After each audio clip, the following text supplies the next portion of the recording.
আমি 11 বছর ট্রেনিং করে আমার ভিতরে যা আছে একদিনে 1 ঘন্টায় দেওয়া সম্ভব না, সম্ভব না। তা আসেন এই চুন ব্যবহার করার পরে আমরা খোল, যারা মাছ ছাড়বেন না তারা সবাই একসাথে মিশ করে প্রয়োগ করবেন। যাদের মাছ ছাড়া হয়ে গেছে তারা কিন্তু আবার ওই যে জৈব সার যেটা বলছিলাম, এবার দেখেন এই জৈব সার যদি কারণ না থাকে আমাদের কোম্পানিতে আছে, এগুলো নিয়ে যাবেন। আমাদের কোম্পানিতে 17 প্রকারের মেডিসিন যে জৈব তৈরি করে, 17 প্রকারের মেডিসিন। অর্থাৎ একটা গাছ লাগাতে হলে অবশ্যই এই গাছের জিঙ্কের প্রয়োজন আছে, ক্যালসিয়ামের প্রয়োজন আছে, পটাশের প্রয়োজন আছে, যেগুলো আমরা আস্তে আস্তে আস্তে আস্তে করে কিনে গাছের গোড়ায় ঢেলি নাকি। আর এগুলো সব যদি একসাথে মিশ্রিত পাওয়া যায় তাহলে আর আমার কি ওই আলাদা আলাদা করে কিনে নিয়ে দেওয়া লাগবে?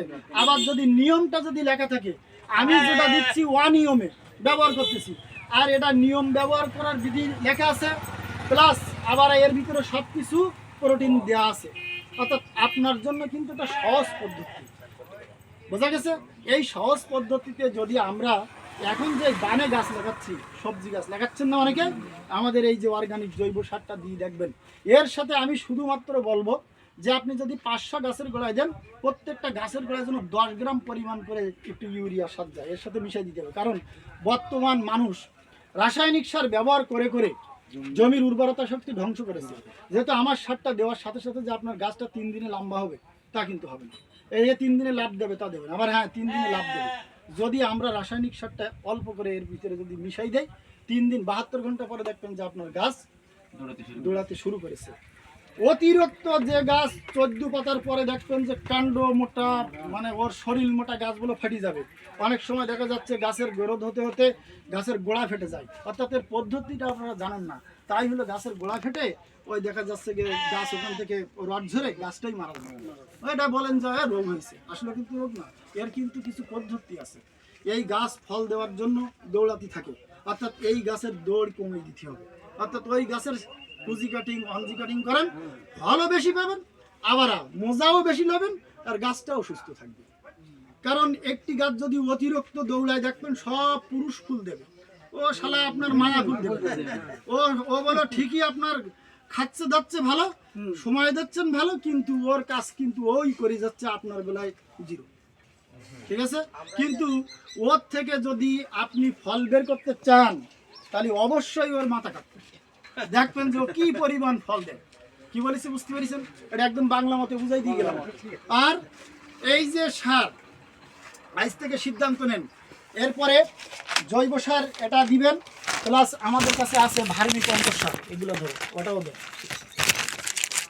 ভার্মি কম্পোস্ট সার যেটা ওই যে জৈব সারের কথা বলছিলাম, ট্রেনিং কিন্তু ঘুরাই দিছি, তারপরেও আপনারা লক্ষ্য করেন ওই জৈব সার কিন্তু এখানেও দেওয়া যাচ্ছে মাছ চাষের জন্য, ঠিক আছে?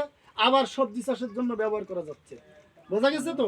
এখানেই ছিলাম কিন্তু আপনারা খেয়াল রেখেন, আবার যেন আমি চলে গেলে যেন আবার বলেন না যে স্যার বলে ফাঁকি দিচ্ছে। এখন আমাদের এখানে একটা কথা বলি, এখন প্রায় 60-70% ঘেরে মাছ অলরেডি ছাড়া হয়ে গেছে। জি, ঘের কাটা কোনো ঘের প্রায় নেই। এখন আমরা কোন পদ্ধতিতে মাছের উৎপাদন বাড়াতে পারি, যেহেতু মাছ ছাড়া হয়ে গেছে সেই পদ্ধতি একটা একটা করে ধরেন, গুরুত্ব আছে নিয়ে প্রশ্ন করেছেন। আমি দুইটা একবারে সরিয়ে দিচ্ছি, কারণ মাছ সবজি দুইটা একবারে সত্যি, কারণ সময় কম, এটা তো সময় দিতে পারবে না। এরপরে দেখেন এখানে কিন্তু আমরা কিন্তু ওই যে জৈব সার, এখানে কিন্তু আয়রন পচানোর জন্য যারা নতুন প্রসেসিংয়ে আসবেন, তখন কিন্তু আমরা মাছ নাই, ঘেরে কোনো মাছ নাই, নতুন আছে, সেক্ষেত্রে আমরা বিঘা প্রতি 10 কেজি করে সার এখানে মিশিয়ে দিতে পারবো। 10 কেজি খোল দিতে পারবো, আমাদের 10 কেজির জায়গায় 5 কেজি করে নিম সার দেবেন, মহানিম সার, বোঝা গেছে? মহানিম সার 5 কেজি কম্পোস্ট সার দিবেন। অর্থাৎ আপনারা যদি সবগুলি একত্রিত মিশান তাহলে 15 কেজির পত্তায় বিঘি হই ডেলিভারি দিয়ে দেবেন। দেওয়ার পরে ওইখানে আপনি 72 ঘন্টার পরে মাছ দিবেন, দেখবেন যে আপনার মাছের 15 দিন পর্যন্ত কোনো খাদ্য দেওয়া লাগবে। এই 15 দিনের ব্যবধানটা একটু দেখবেন যে মাছটা আমার কি পরিমাণ গ্রোথ হয়েছে। কি বলে 15 দিনের খাদ্য যদি বেশি যায় একবার দিয়ে, তাহলে আপনার কয় টাকা বাঁচবে? অনেক বাঁচবে। যারা মাছের ওপরে এই পদ্ধতি পালন করবেন তারা 72 ঘন্টা ভিজাই রেখে দেবেন। একবারেই বুঝাই দিলাম, কি করবেন? 72 ঘন্টা ভিজাই রাখবেন, 3 দিন ড্রামের ভিতরে ভিজাই রেখে তারপরে প্রয়োগ করবেন। আমি খোল দেব, তারপরে জৈব সার দেবো, এটা খাদ্য কিন্তু প্রাকৃতিক প্লান্টন তৈরি করতে গেলে খোল, জৈব সার, ভার্মি কম্পোস্ট সার, নিম সার, যদি এগুলো দিয়েও মাছ করি, যেটা দিয়ে সবজি করবেন সেটা দিয়ে মাছ করবেন। বাংলা বুঝাচ্ছি কিন্তু আজকে, যেটা দিয়ে সবজি করবেন, হ্যাঁ সেটা ওই পরিমাণটা আমাদের লেখেন শতক প্রতি মানে 50 শতকে বিঘা, তাই তো? 50 শতকে বিঘায় 10 কেজি করে মাল নিতে হবে। কয় কেজি করে? 10 কেজি। 10 কেজি একদম মুখস্থ, 10 কেজি 10 কেজি পার বিঘা। পার বিঘায় 10 কেজি করে, কারণ আপনাদের জমির পরিমাণ বেশি, মাল একটু বেশি লাগে। যদি এইটা যদি দেই আমি প্রায় 1 সপ্তাহ পর পর এই কম্পোস্টটা দিতে পারবো। কয়বার? 1 সপ্তাহ। এর ভিতরে শুধুমাত্র মাছের আর বাড়তি খাবারটা দিয়ে দেবো ভার্মি ফিট। অর্থাৎ ভার্মি ফিট আমি সপ্তাহে দেবো, যদি ঘনত্ব বেশি থাকে 2 বার, আর না হলে আচ্ছা, এই 10 কেজি যে সার, এটার নাম কি? এটা জৈব সার। হ্যাঁ জৈব সার, ওখানে লেখেন জৈব সার। ওইটা জৈব সার 10 জৈব সার 10 কেজি। হ্যাঁ খৈল সার 10 কেজি।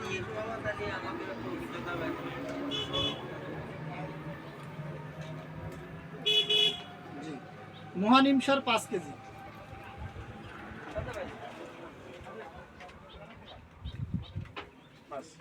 ভার্মি কম্পোস্ট সার 10 কেজি।